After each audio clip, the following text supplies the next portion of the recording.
This channel does not promote any violent, harmful, or illegal activities. All content provided by this channel is meant for an educational purpose only. প্রথম SSC মামলায় আবারও supreme কোর্টে বেকায়দায় রাজ্য সরকার। Next plate.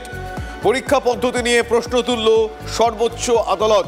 পরীক্ষার যে পদ্ধতি, সেই পদ্ধতি নিয়ে কেন পুরনোদের সঙ্গে নতুনদের পরীক্ষা হয়েছে, এই প্রশ্নে গুরুত্বপূর্ণ প্রশ্ন তুলেছে সুপ্রিম কোর্ট। এই মুহূর্তের আরও একটা অত্যন্ত গুরুত্বপূর্ণ আপডেট, নতুনদের জন্য যেন বিপদে না পড়ে পুরনোরা। সুপ্রিম কোর্ট কেন পুরনোদের সঙ্গে নতুনদের পরীক্ষা, এ প্রশ্ন সুপ্রিম কোর্টের। আমার সহকর্মী সুমন মহাপাত্র এই মুহূর্তে রয়েছেন আমার সঙ্গে, আমি কথা বলবো তার সঙ্গে। সুমন, এখনো পর্যন্ত যা সিচুয়েশন, তাতে এই সময় দাঁড়িয়ে সুপ্রিম কোর্টের এই প্রশ্ন কতটা বেকায়দায় ফেলবে পরিস্থিতিকে? দেখো, আজকে বলা চলে যে সব গোলট পালট হয়ে গেছে। ঠিকই, তার কারণ এই ফ্রেশার্সদের সঙ্গে একসঙ্গে আনটেন্ডেড ক্যান্ডিডেটদেরকে পরীক্ষায় বসানোর যে সিদ্ধান্ত রাজ্য সরকার নিয়েছিল, সেটাই আজকে সুপ্রিম কোর্টে প্রশ্নের মুখে। সুপ্রিম কোর্টের বিচারপতি পরিষ্কার বলেছেন যে আমরা তো বলেছিলাম আনটেন্ডেডদের ফ্রেশ সিলেকশন, সেখানে আপনারা কেন ফ্রেশার্সদের ইনক্লুড করলেন এবং এই সমস্যা তৈরি করলেন। সুপ্রিম কোর্টের পর্যবেক্ষণ অনুযায়ী এসএসসির আইনজীবী হচ্ছেন ভিলেন ইন পিস, অর্থাৎ শান্তির মধ্যে তিনি ভিলেনের ভূমিকা পালন করেছেন। তার কারণ হচ্ছে একটা প্রসেস চলছিল যেখানে বলা হয়েছিল একটা ফ্রেশ সিলেকশন প্রসেস কন্ডাক্ট করতে হবে। সেখানে এই ফ্রেশ সিলেকশন প্রসেসে আনটেন্টেড, অর্থাৎ যারা দীর্ঘদিন চাকরি করছিলেন, চাকরি হারিয়েছিলেন, কিন্তু তাদের গায়ে কলঙ্কের ছিটে ফোটা ছিল না, তাদের সঙ্গে নতুনদের পরীক্ষায় বসানো হয়েছে। ফলে এখন অনেক ফ্রেশার্সরা যেমন বিপদে পড়েছেন, তেমন অনেক আনটেন্ডেড ক্যান্ডিডেটরা বিপদে পড়েছিলেন। এই পরিস্থিতি করার কোনো প্রয়োজন ছিল না, এমনটাই কিন্তু সুপ্রিম কোর্টের পর্যবেক্ষণ। পাশাপাশি এই এসএসসির পরীক্ষা সংক্রান্ত যত সমস্যা তৈরি হচ্ছে, এই সব শুনবে হচ্ছে হাইকোর্ট। কলকাতা হাইকোর্টে সব মামলা ফেরত পাঠিয়ে দেওয়া হয়েছে। তবে এই যে ফ্রেশারদের সাথে আনটেন্ডেডদের একসঙ্গে বসানোর যে সিদ্ধান্ত, সেই সিদ্ধান্ত কিন্তু আজকে সুপ্রিম কোর্টে কার্যত প্রশ্নের মুখে। তাহলে সুপ্রিম কোর্টের তরফ থেকে যে স্পষ্টত এই বিষয়টা জানানো হচ্ছে যে একবারও সুপ্রিম কোর্ট বলেনি যে ফ্রেশ সিলেকশন প্রসেসে ফ্রেশারদের ইনক্লুড করতে হবে। 1, 2 সুপ্রিম কোর্ট বলেছিল যে আনটেন্ডেডদের ফ্রেশ সিলেকশন প্রসেস করতে রাজ্য যখন ফ্রেশারদের সঙ্গে একসঙ্গে করেছে, এবার রাজ্য সেটা বুঝুক। তাহলে রাজ্যের তরফ থেকে এবার কি কি পদক্ষেপ হতে পারে? রাজ্যের তরফ থেকে একাধিক পদক্ষেপ হতে পারে, তার কারণ এই মামলা এবার হাইকোর্টের মুখাপেক্ষী হয়ে থাকছে। এই মামলা সব শুনবে কলকাতা হাইকোর্ট, আর সুপ্রিম কোর্ট এই মামলার মধ্যে ঢুকবে না।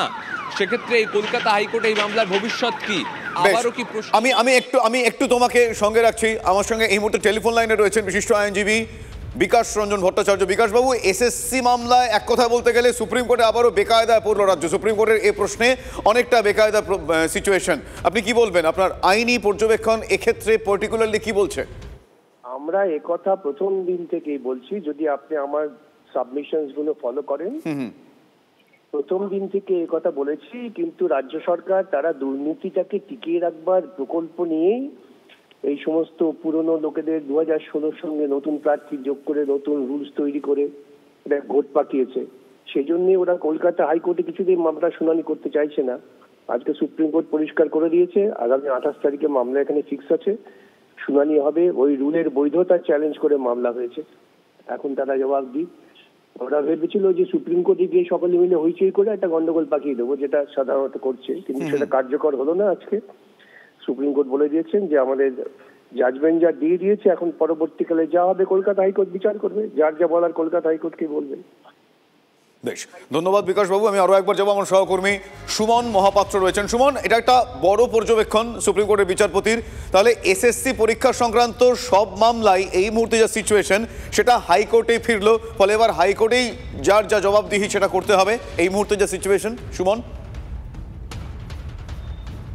দেখো, পরীক্ষা পদ্ধতিকে চ্যালেঞ্জ করে যে মামলাগুলো, যে এক্সপিরিয়েন্স নাম্বার দেওয়া ঠিক হচ্ছে কিনা, ফ্রেশার্সদের কি অসুবিধা হচ্ছে, আনটেন্ডেড ক্যান্ডিডেটদের কি অসুবিধা হচ্ছে, এই মামলাগুলোর কিন্তু গ্রাউন্ড তৈরি হচ্ছিল না। আজ কিন্তু সুপ্রিম কোর্ট সেটা ক্লিয়ার করে দিল যে এই মামলা কলকাতা হাইকোর্টে যাবে এবং কলকাতা হাইকোর্টে প্রত্যেকটা মামলার শুনানি হবে।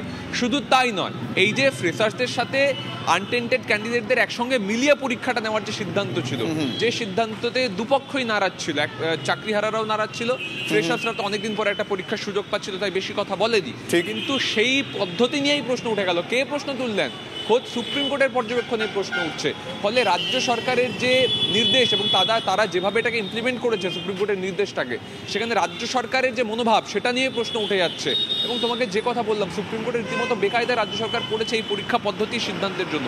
নতুন রুল ফ্রেম করার আগেও কিন্তু রাজ্য সরকার সুপ্রিম কোর্টের সাথে কনসাল্ট করেনি, এই অভিযোগও তুলেছেন আইনজীবীরা।